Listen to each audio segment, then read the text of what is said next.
আসসালামু আলাইকুম, জান্নাতুল কিচেনে সবাইকে স্বাগতম জানাচ্ছি। আজ আমি আপনাদের গরুর দুধ থেকে মাওয়া তৈরি করে দেখাবো। এর জন্য এখানে আমি 1 লিটার পরিমাণ দুধকে চুলায় দিয়ে দিয়েছি।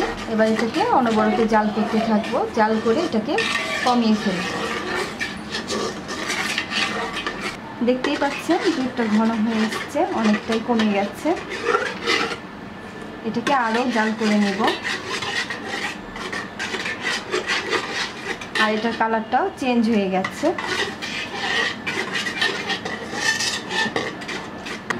সব দুধগুলো শুকিয়ে গেছে আর এটা নাড়তে নাড়তে এরকম শক্ত হয়ে গেছে, এটা আর হাঁড়ির গায়ে লাগছে না।